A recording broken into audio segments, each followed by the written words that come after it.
आप देख रहे हैं आई न्यूज।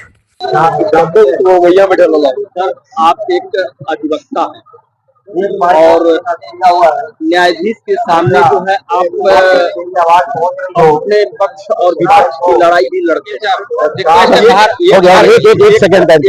ये कानून जो है सर जो है 1959 में बना, लेकिन जो है वर्तमान सरकार, चलिए आप लोग आ जाइए, इधर आ जाइए, वर्तमान समय में ये लागू करने का क्या उद्देश्य रहा है आपसे जानना चाहते हैं। दरअसल देखिए, अभी वर्तमान में पिछले 10 साल दशक में आप देखेंगे 10 सालों में इस देश की जो बड़ी बड़ी यूनिवर्सिटियां हैं, यूनिवर्सिटियां में जो होनहार दलित और आदिवासी के जो बच्चे थे, होनहार छात्र, उनको वहां के जो सवर्ण छात्र थे इतना दबाते थे, उनको ऐसी रैंकिंग लाते थे, ऐसी व्यवस्था करते थे कि जो सवर्ण छात्रों के दबाव में आकर के हमारे जो देश के आदिवासी, एससी और एसटी, ओबीसी के लोग आत्महत्या करने को मजबूर हो गए।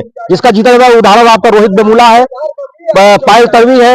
ये सारे के सारे लोगों ने अगर आत्महत्या किया है तो इन लोगों के दबाव में आकर किया है। सरकार ने कानून अब जाके भरे लाया है, उस सरकार को हम लोग सब धन्यवाद देते हैं कि उन्होंने कानून लाया। मेरा सवाल सर ये है कि 1959 में ये कानून यूजीसी लागू हुआ बना और जो है वर्तमान समय में प्रधानमंत्री, देश के प्रधानमंत्री को लागू क्यों करना पड़ा? कारण यह है कि हमारे जो देश के खास करके बहुजन समाज के लोग हैं, छोटे छोटे जगहों पे, तरह तरह की जगहों पे, तहसील स्तरों पे, ब्लॉक स्तरों पे जो आंदोलन करते आ रहा है सन 1900, आप जो 59-60 की बात कर रहे हैं, उस समय से आंदोलन इतना तेज गति में है, यहाँ तक आप जंतर मंतर पे आप जाकर देखेंगे आज 20 साल से कुनबा बैठा हुआ है इस आंदोलन करते हुए।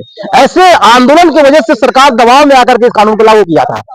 ये कानून जैसे ही देश के प्रधानमंत्री ने लाया, देश के अंदर एक भूचाल सा आया, लेकिन जब ये सुप्रीम कोर्ट के हवाले चला गया तो उस समय जो है अधिवक्ता जो थे वो साइलेंट क्यों रहे और जो है देश के प्रधानमंत्री साइलेंट क्यों रहे इस विषय पर, इस कानून पे? तो देखिए, यही तो बात है, देश की वर्तमान जो सरकार है दोहरी नीति चला रही है।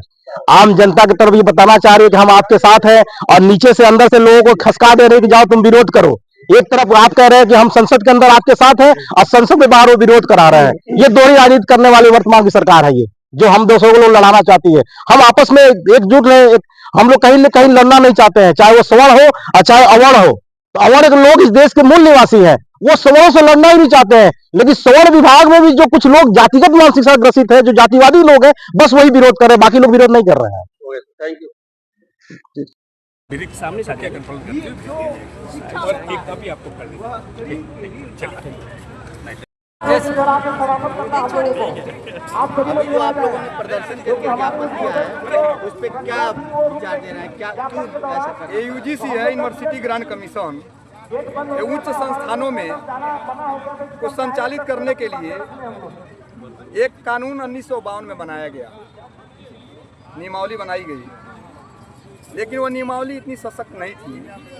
उस यूनिवर्सिटियों में, उच्च संस्थानों में एससी, एसटी, ओबीसी के छात्रों के साथ हो रहे भेदभाव, छुआछूत पे रोक लगा सके, क्योंकि उस रोक न लगाने के कारण ही हमारे देश में रोहित वेमुला जैसे होनहार छात्र भेदभाव के शिकार हुए और उनको अपनी जान गंवानी पड़ी। साथ में ही एक और होनहार छात्रा पायल तड़वी को भी भेदभाव का शिकार होना पड़ा। जब यह मामला सुप्रीम कोर्ट में गया तो सुप्रीम कोर्ट ने आदेश दिया कि एक समिति बनाई जाए और इसकी जांच की जाए। समिति ने जब जांच करके अपनी रिपोर्ट सौंपी तो पता चला यह छुआछूत और भेदभाव का स्तर 118% बढ़ चुका है। इसके बाद से उसने कानून बनाने के लिए कहा, वर्तमान सरकार ने उस पर कानून बनाई समानता लाने के लिए, लेकिन जो लोग बेलगाम लोग थे और असमानता पैदा करते थे, भेदभाव करते थे, चंद मुट्ठी भर लोगों ने इसका विरोध किया।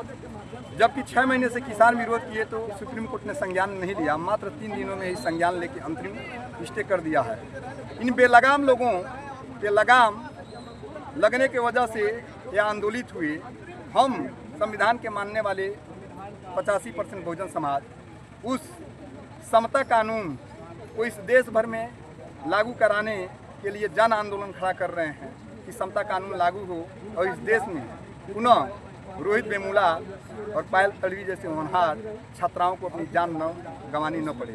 यदि यह देश में यह यूजीसी समता कानून नहीं लाया गया तो सड़कों पे आंदोलन होगा और आर पार की लड़ाई लड़ने के लिए हम लोग तैयार हैं। इन गुंडे और मवालियों पे लगाम लगाना जरूरी है और यह लागू नहीं होगा तो हम लोग सड़कों पे खून बहाने को भी उतारू होना पड़ेगा। जय हिंद।